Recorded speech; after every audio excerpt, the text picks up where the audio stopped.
I'm Sarah Johnson. I am the CEO of Mission 22. We've done this since 2012, and the amount of stories that we've heard from families, from kids that are involved, and how it's changed their lives, it's just really inspiring. So my husband was in the military. He was a Green Beret. He did 3 combat tours. He did 1 in Iraq and 2 in Afghanistan. So back in 2012, people weren't really talking about veteran suicide. There weren't a lot of companies to support. And so when he got out, he had been out about a year.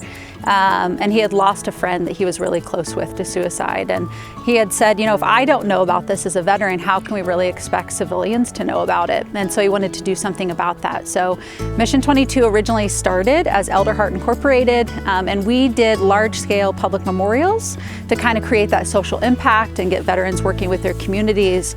And as we've grown over the years, we first partnered with people doing treatment programs, and then created our own, and ended up not only being nationwide, but we have a few international groups as well.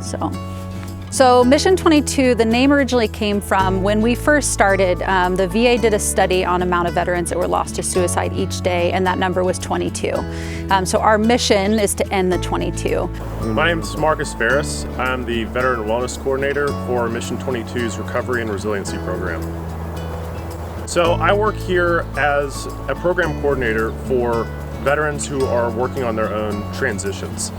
Magnus Johnson, who founded the company, had something like an 8-year process to come back from his deployments and figure out how that drive to be a warrior could be applied at home. And he found that process was something that a lot of veterans struggle with. A lot of that has to do with the fact that shifting from an environment where you're deployed with a military unit back to a home environment is kind of a culture shock like that.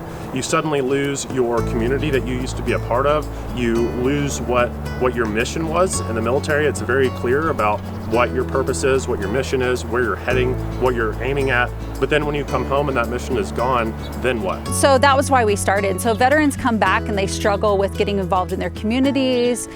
They have a hard time, they isolate, they don't have that community and camaraderie that they did in the military. The systems that we have right now are not terribly conducive for educating and helping the warrior to understand what it means to make the transition from a warrior who's in our military to a civilian who still has that drive and still wants to make a difference in the world. It's just the time. So it's the time to get started, it's the time to create new programs, the time to grow. But we've really, over the last few years, everything has really compounded and taken off. So we went from doing, a few hundred events in the Midwest and locally, and then it's grown to, we do around 600 plus events a year now. My name is Carly Henderson, and I'm the Equine Program Director here at Mission 22. We provide horsemanship lessons for kids, children of veterans, so that includes parents and grandparents. Horseback riding lessons, kids will learn how to take care of the horse, they learn about the horse, and through that helps build confidence, self-awareness by creating a partnership with the horse. I think it's so important that veterans have that outlet and that we are giving back to them. They have given so much for us, and I think it's important that we work hard to give back to them. Yeah, so they can support us by checking out our Facebook page and our online presence. Get involved on a local level by becoming a Mission 22 ambassador, which is our volunteer group. They can get involved by helping us create programs locally, and then they can definitely donate. So they can just go to mission22.com, or they can donate on our Facebook page as well.